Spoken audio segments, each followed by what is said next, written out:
Assalamualaikum warahmatullahi wabarakatuh. Alhamdulillah, summa alhamdulillah, wassalatu wassalamu ala rasulillah wa ala alihi wa ashabihi wa man walah. Amma ba'du, Allahumma subhanaka la ilma lana illa ma 'allamtana wa 'allimna ma yanfa'una wa zidna ilman. Allahumma rabbana atina fid dunya hasanah wa fil akhirati hasanah wa qina adzabannar. Bapak sekalian, kita lanjutkan kajian tafsir kali ini ya, yaitu surat Al-Haqqah. Surat Al-Haqqah bagian 2 kalau tidak salah, atau masih bagian 1. Disebut surat Al-Haqqah ini karena itu dari kata hak, walaupun ada alifnya setelah itu Al-Haqqah, jadi sesuatu yang pasti terjadi gitu. Al-Haqqah di dalam keterangannya, dalam tafsirnya, Al-Haqqah itu adalah yatahaqqaqu fiha al-wa'du wal wa'id. Tentang Al-Haqqah, di mana itu merupakan satu hari yang akan terjadi segala macam janji dan ancaman Allah Subhanahu wa taala. Jadi Al-Haqqah nama lain dari hari kiamat. Nama hari kiamat itu ada Al-Qiyamah, Al-Qari'ah, Al-Ghasyiyah, Al-Haqqah. Itu nama lain dari hari kiamat. Kenapa disebut Al-Haqqah? Karena kiamat itu sungguh-sungguh akan benar-benar terjadi. Di situ janji Allah akan terlaksana, di situ ancaman Allah juga akan terlaksana.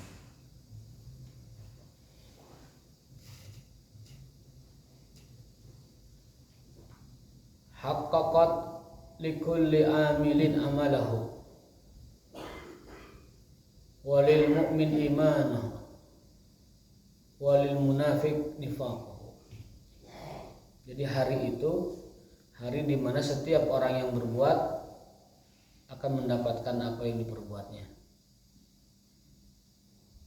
dan orang yang beriman akan mendapatkan apa yang dia imani itu. Dan bagi orang munafik, dia akan mendapatkan apa yang selama ini dia munafikkan itu. Begitu orang kafir, dia akan mendapatkan apa yang diingkari dan dikufurinya selama ini. Makanya para ulama mengatakan bahwa kalau sesuatu yang gaib itu sudah haqqah, sudah muncul, nampak, maka beriman kepada yang gaib itu sudah tidak berlaku lagi. Sekarang kita beriman kepada hari kiamat, itu masih berlaku, iman kita masih berlaku, masih dihitung berpahala, masih dihitung ibadah, masih dihitung sebagai keyakinan, keimanan tentang hari kiamat. Tapi nanti kalau berimannya itu nanti ketika kiamat terjadi tidak berlaku, tekaci, tidak diterima keimanannya kita. Yaumul la yanfa'u shadiqina sidquhum. Hari di mana orang-orang yang berkata tidak bermanfaat perkataannya, dan orang yang beriman di saat itu tidak beriman, tidak bermanfaat keimanannya. Jadi kalau ditanya kapan iman tidak bermanfaat, ketika kiamat itu terjadi. Kapan dimulainya? Setelah matahari terbit dari barat. Atau kalau dalam individu itu ketika seseorang napasnya sudah yugorgir, sudah gor-goran di tenggorokan, maka itu iman tidak berguna lagi. Itulah sebab penamaan surat Al-Haqqah. Al-Haqqah al-yawmu al-haqq. Al-Haqqah adalah hari yang sangat benar atau hari yang maha benar. Alladzi yahtimu wuqu'uhu, yang benar-benar pasti terjadi.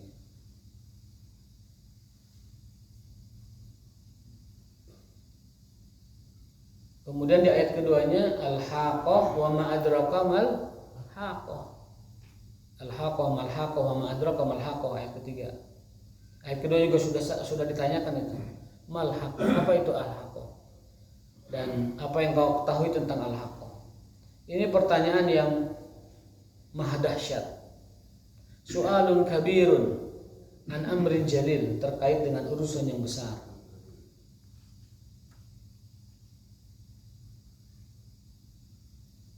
Kenapa Allah menyebutkan ayat tersebut dalam bentuk pertanyaan? Jadi kalau Al-Quran itu metodenya bertanya, itu tujuannya adalah untuk mencari jawaban, tapi untuk dipikirkan. Namanya pertanyaan itu dalam bahasa Arab itu adalah pertanyaan yang tidak butuh untuk dijawab. Seperti, tahukah kamu bagaimana onta diciptakan? Itu kan tidak untuk dijawab, tapi dipikirkan. Ini juga sama. Mal-haqqah, apa yang kalian ketahui tentang al-haqqah? Wa ma adraka mal-haqqah? Lalu apa yang kamu ketahui tentang al-haqqah? Itu pertanyaan bukan untuk dijawab, tetapi apa di sini? Li taqdimil uqul, untuk menarik, membawa uqul, akal, pikiran. Wa tafkiruha, dan untuk memikirkan hal itu. Jadi pertanyaan-pertanyaan seperti itu dalam Al-Quran tujuannya adalah untuk menstimulus, merangsang otak pikiran untuk memikirkan hari yang besar itu. Wasyu'ur, untuk merasakan bi khataril mauqif, dengan kegentingan situasi di hari itu. Wa daruratal istidad fihi, dan urgensi mempersiapkan diri untuk hal tersebut. Abu Dzar Al-Ghifari pernah bertanya kepada Rasulullah SAW, ya Rasulullah, mata sa'ah, wahai Rasulullah, kapan hari kiamat? Rasul menjawab, madza a'dadta laha, memangnya apa yang telah kau siapkan wahai Abu Dzar? Kata Abu Dzar, laisa li kabir, aku tidak punya amalan atau pahala yang besar ya Rasulullah. Ini ketawaduan. Walakinnani uhibbullah wa rasulah, aku cuma punya dua hal. Aku mencintai Allah dan Rasulnya. Maka jawaban Rasul, al-mar'u ma'a man ahabba, seseorang itu akan dikumpulkan bersama dengan yang dicintainya. Jadi Abu Dzar nanya itu oleh Rasul dijawab, memang kamu nyiapkan apa? Jadi tidak semua pertanyaan itu mesti dijawab dengan jawaban yang A, B gitu. Kadang-kadang jawaban itu dibalikan agar menjadi kembali kepada dirinya menanyakan itu. Makanya sering Rasul itu kalau ditanya, kadang-kadang jawabannya itu tidak A tidak B, tapi tanyalah hatimu. Istafti qalbak, minta fatwalah kepada hatimu. Dalam riwayat lain, sal domiraka, tanya nurani, domir nurani, nanya di sana. Qalbak, hatimu tanya. Jadi kadang-kadang tidak cukup hanya dengan mengetahui, tapi tetap harus minta pertimbangan ke hati.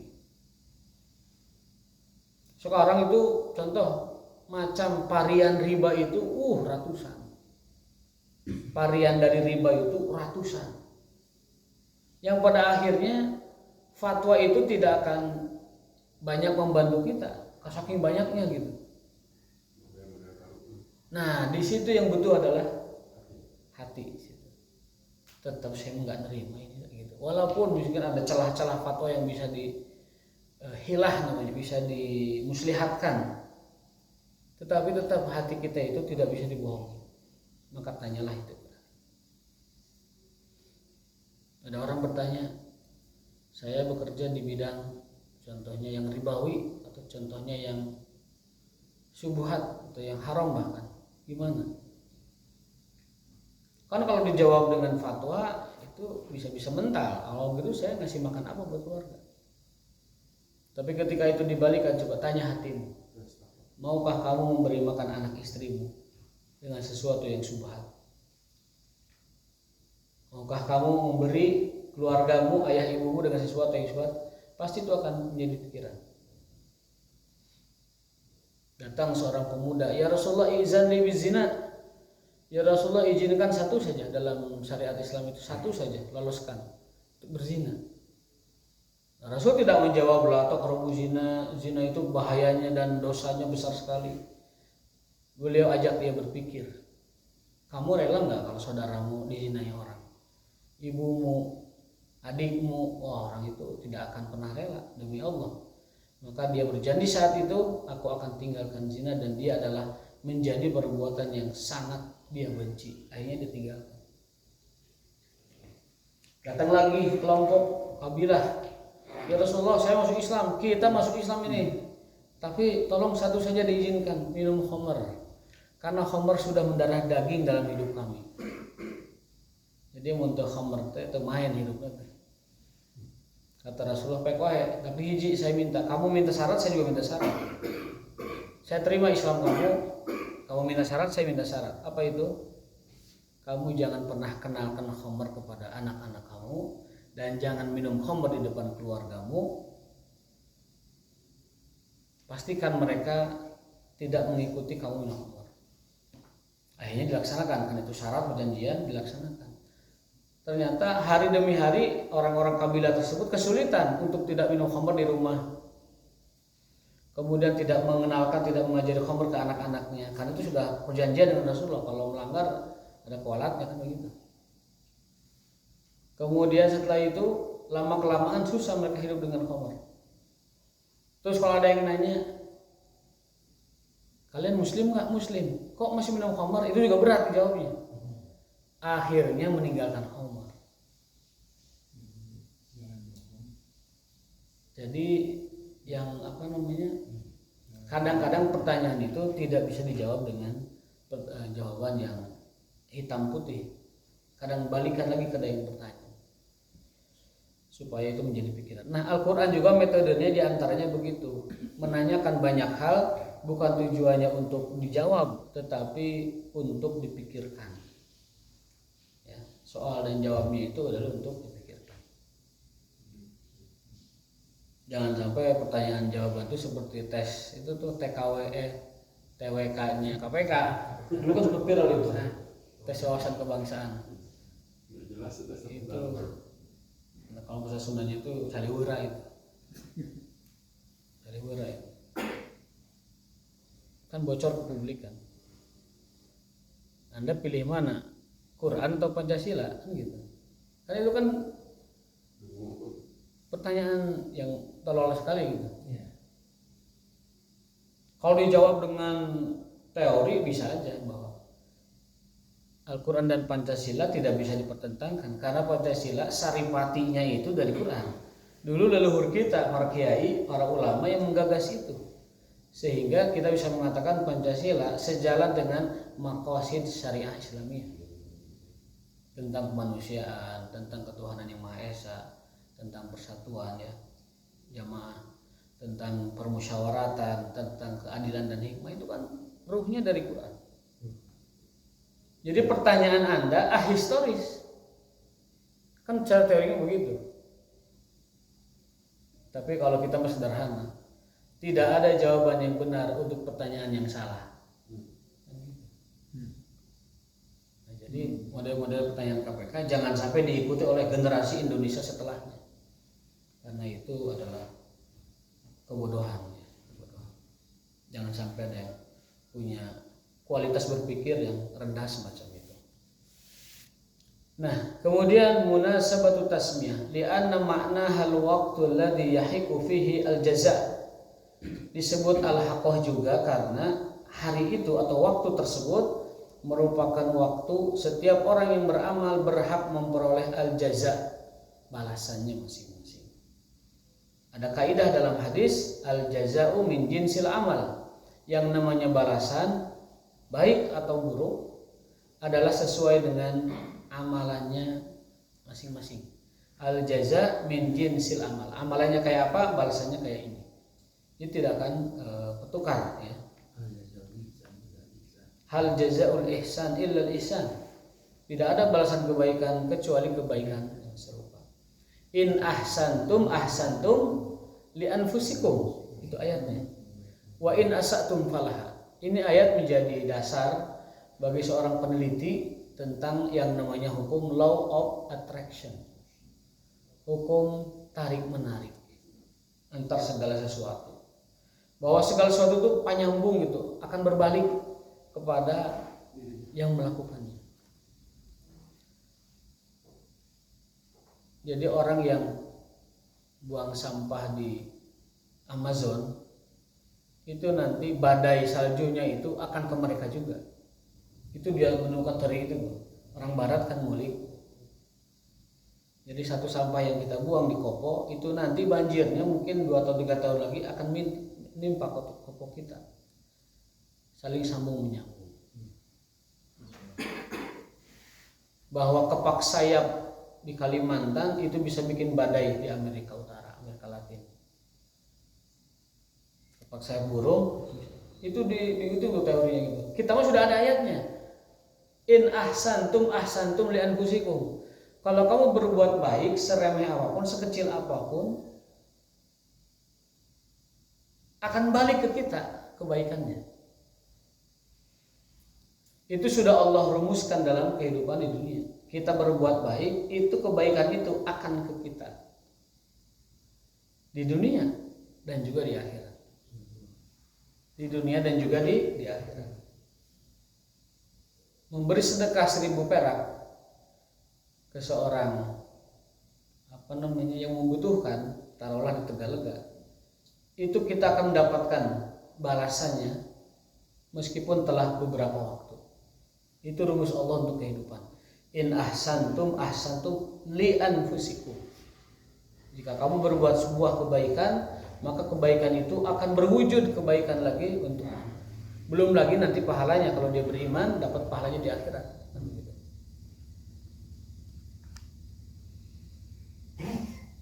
Wal waqtu alladzi tu'rafu fihi al-umur ala haqiqatiha.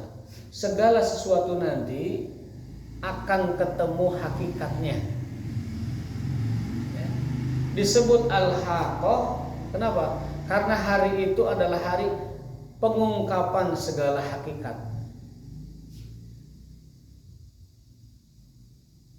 Di dalam surat Al-Adiyat, yauma tublas sarair. Yauma tubla sarair. Wa khussila ma fis sudur.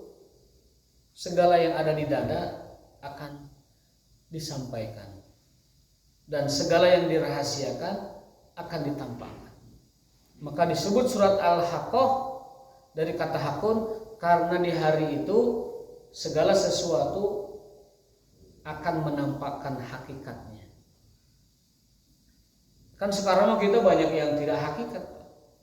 Banyak segala sesuatu kita tidak tahu hakikatnya, kok begini gitu. Nah, di hari itu tersibaklah setiap hakikat. Tu'rafihil umur ala haqiqatiha. Segala sesuatu akan orisinil di hari itu. Segala sesuatu akan jadi hakikat di hari itu. Oh, sekarang kita masih bercampur bayang-bayang. Masih bercampur segala rupa. Wa huwa ma taduru alaihi suratul karimah. Itulah yang tadur berkisar alaihi padanya as-suratul karimah, surat yang mulia ini. Al-Haqqah. Jadi tema besar surat Al-Haqqah adalah kepastian dan hakikat hari kiamat yang pasti terjadi. Nah, kemudian beberapa faidah dan pelajaran yang bisa kita ambil dari surat ini. Ini poin yang akan kita ambil. Ada 4 poin sekurang-kurangnya di dalam surat Al-Haqqah. Yang pertama, as-sima'ul haqiqi huwal istijabatu li amrillahi ta'ala. Bahwa yang disebut dengan mendengar ya, adalah istijabah, menjawab, memenuhi panggilan Allah Subhanahu wa ta'ala. Jadi kalau kita diperintahkan untuk mendengar seruan Allah, itu maksudnya bukan hanya mendengar azan didengar, oh nyanyi. Yang dimaksud dengan mendengar adalah istijabah, memenuhi panggilan tersebut.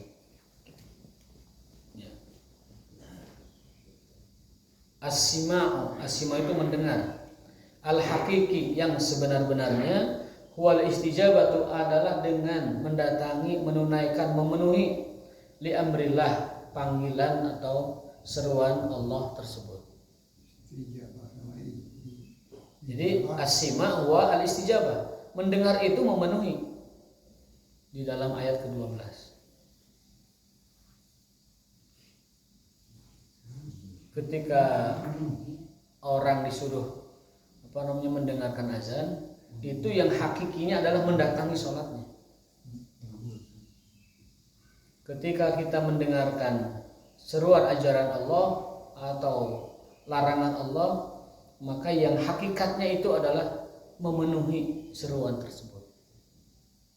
Jadi as-sam'u au as-sima al-haqiqi huwal istijabatu li amrillah. Itulah yang disebut dengan mendengar. Kalau kita tidak memenuhi seruan Allah, maka hakikatnya kita tidak mendengar apa-apa. Kita bicara hakikat. Hakikat mendengar adalah memenuhi seruan Allah. Itu disebut mendengar. Jadi celite wah gunana Pak lamun teu dipake mendengar seruan Allah. Celite bahasa Sunda cepil. Bahasa Kuningan baceli. Bahasa Kuningan gemet biasa. Cepil telinga kita itu tidak ada gunanya kalau tidak dipakai untuk mendengar seruan Allah. Seruan yang rutin azan dan seruan-seruan lainnya yang bersifat umum atau khusus. Yang kedua, al-mautu lil kafir ahwanu min kulli syai'in ba'dahu. Ayat 28. Sesungguhnya kematian bagi orang kafir atau orang munafik itu adalah hukuman atau siksaan Allah yang paling ringan, yang setelahnya itu lebih dahsyat. Jadi bagi orang kafir, bagi orang munafik, kematian itu azabnya yang paling ringan. Waladzi ba'dahu asyaddu, dan apa yang akan terjadi setelahnya itu asyad, keras dan perih. Orang kafir dan orang munafik, keras dan perih. Nah, kematian itu azab paling ringannya dia. Berarti di sini disimpulkan orang kafir, orang munafik, orang musyrik itu matinya sangat menyakitkan. Disebut azab, menyakitkan. Tetapi menyakitkan atau azab mereka ketika mati itu lebih ringan dan paling ringan yang ada dari nanti azab yang akan datang. Waladzi ba'dahu asyadda minhu. Dan apa yang akan datang setelahnya jauh lebih keras dan lebih perih dari itu. Kalau orang kafir di dalam hadis Bukhari disebutkan itu diambil nyawanya itu seperti besi yang banyak geriginya itu, sikat yang hancung kemana-mana, dimasukkan ke dalam tenggorokan lalu dicabut. Itu lepasnya nyawa dari orang kafir dan orang munafik, menyakitkan. Matanya tuh terbelalak karena melihat hakikat. Oh, ternyata ada yang namanya kematian dan malakul maut. Oh, ternyata ada akhirat itu. Sekarang tuh menyebar paham ini di Bandung, digagas oleh apa yang disebut pemikir Islam, tetapi background keagamaannya dari umum. Kampus-kampus mentereng di Bandung. Ada komunitas mereka itu mengembangkan ke masyarakat. Dan salah satu tokohnya itu muncul di publik, di medsos muncul. Yang ngacak-ngacak akidah Islam. Mengatakan dalam Islam itu ada reinkarnasi. Kemudian azab itu hanyalah rasa takut yang dibuat oleh diri kita sendiri.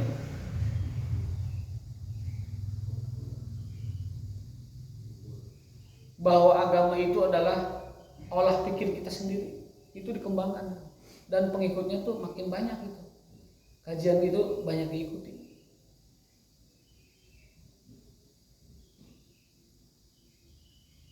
Bahwa kita tidak perlu takut dengan azab, karena azab itu hanyalah ketakutan diri kita sendiri. Sempat keceplosan dia, salah mengartikan Al-Qari'ah dengan kacau membaca Al-Fatihah. Terakhir Fatihah. Bacaannya nggak becus. Tapi itu di kalangan anak-anak yang berbackground sains dan berbackground umum dipakai. teman-teman mahasiswa yang tidak punya background agama, bukan dari pesantren, masuk kampus umum mentereng di Bandung begitu. Ada kajian-kajian logika semacam itu, bahkan logika juga tidak sebenarnya. Tapi menafsirkan ayat tanpa tafsir yang muktabar, bukan tafsir yang resmi, bukan tafsir yang diakui dalam khazanah keilmuan Islam. Nafsirkan sembarangan, tapi itu laku di kalangan anak-anak muda yang tanda petik disebut para pemikir itu. Ini sekali lagi pendangkalan akidah. Coba anak muda dipahamkan kepada mereka yang namanya siksaan azab itu tidak ada. Karena kita semuanya adalah unsur dari Allah. Dan kita kalau mati akan kembali kepada Allah. Jadi tidak ada itu surga neraka, tidak ada akhirat. Dia menerima Islam, menerima rukun iman, rukun Islam, tapi tidak menerima iman kepada akhirat. Ini pendangkalan. Ngan heran teh aya wae pengikut teh. Jawaban paling pintar pengikut teh. Mahasiswa anak-anak yang menggunakan itu gitu, logika.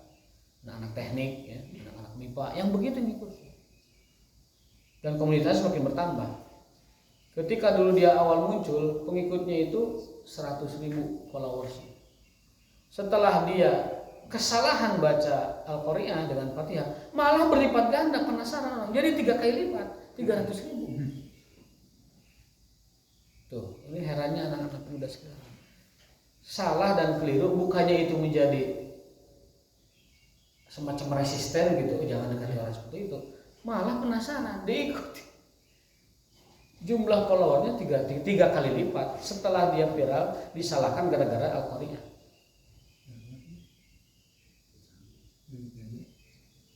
Luar biasa ya. Nah ini fenomena di Bandung sekarang ini.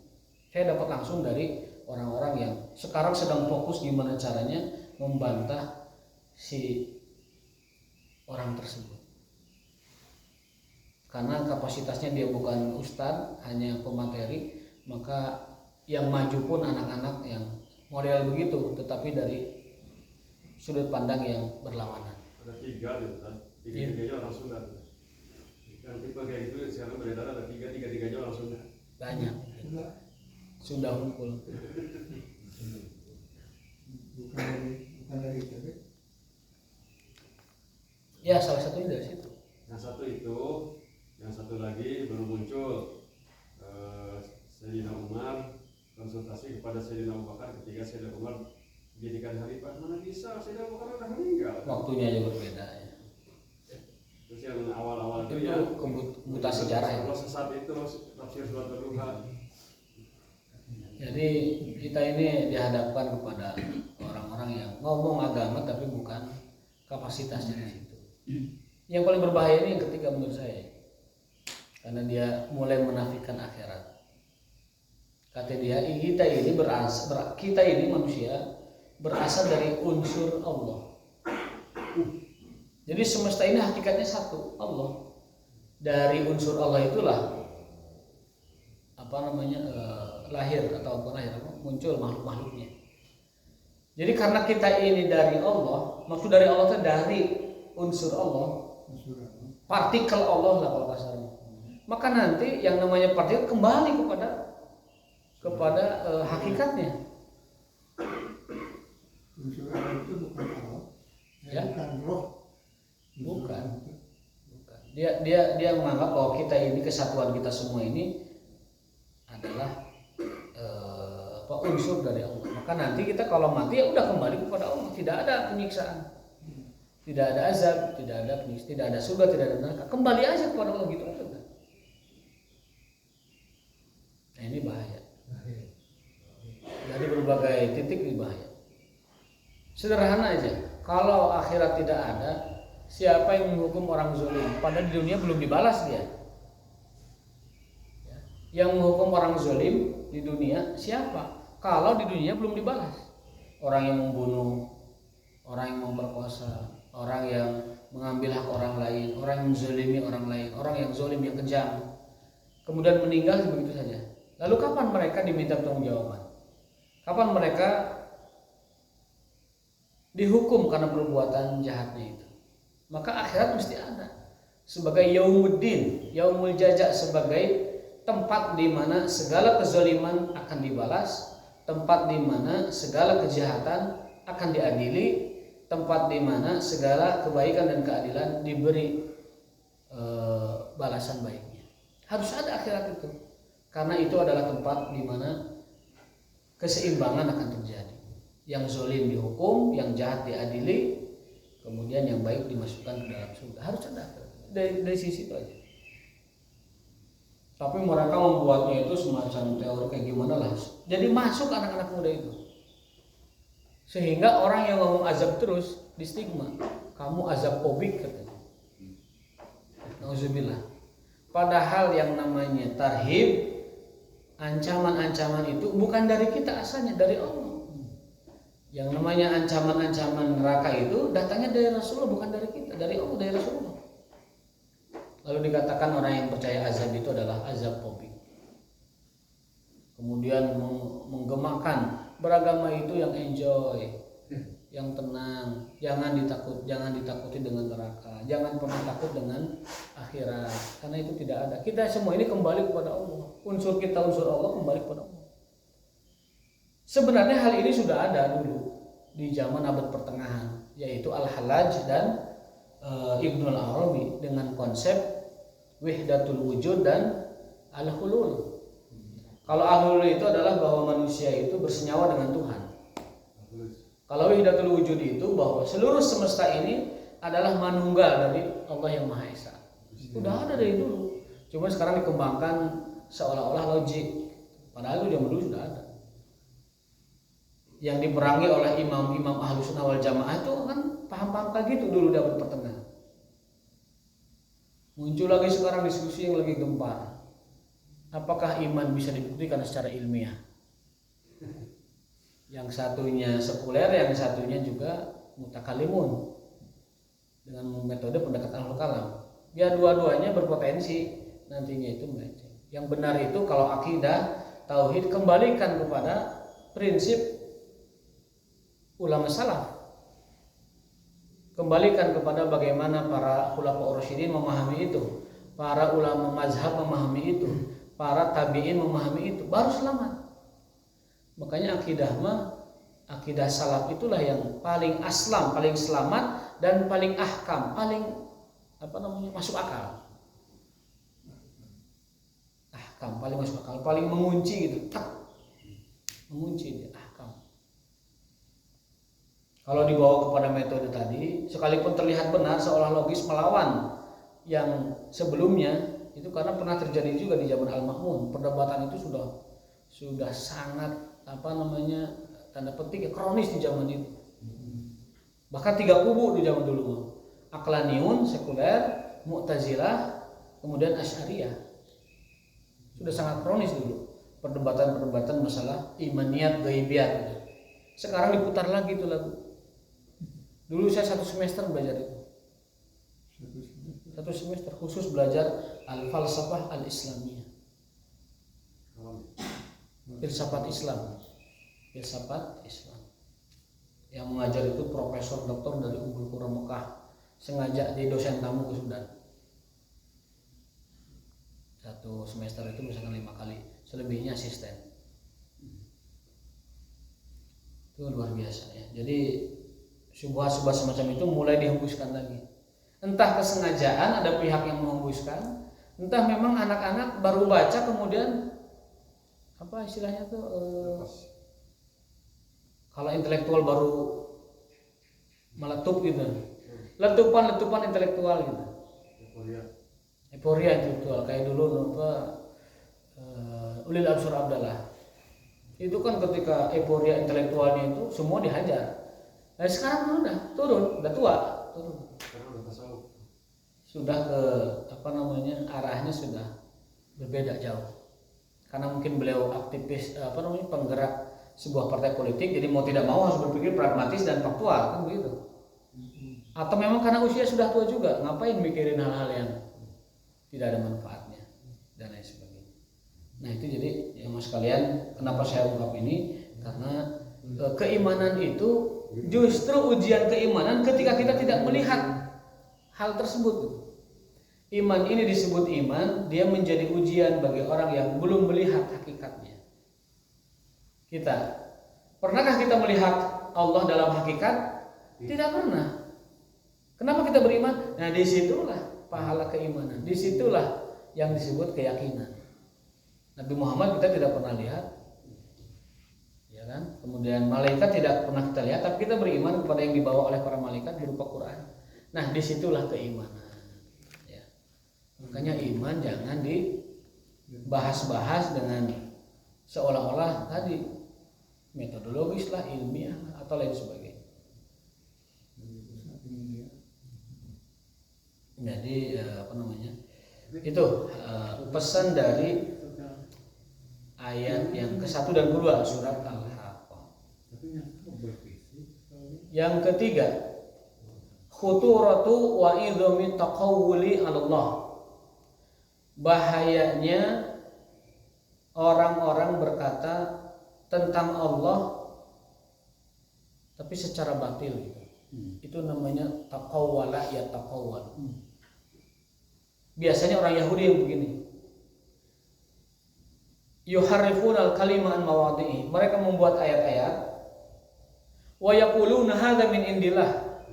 Kemudian mereka mengklaim ini ayat dari Allah. Nah, klaim-klaim semacam ini diikuti oleh beberapa orang-orang munafik di kalangan kaum muslimin. Mengikuti gaya-gaya ahli kitab. Ahli kitab jelas di Al-Quran disebutkan mereka itu kebiasaannya merubah ayat suci. Kemudian para rahibnya, para pembesar-pembesarnya mengatakan wa yaquluna hadza min indillah. Allah langsung bantah, wa ma huwa min indillah.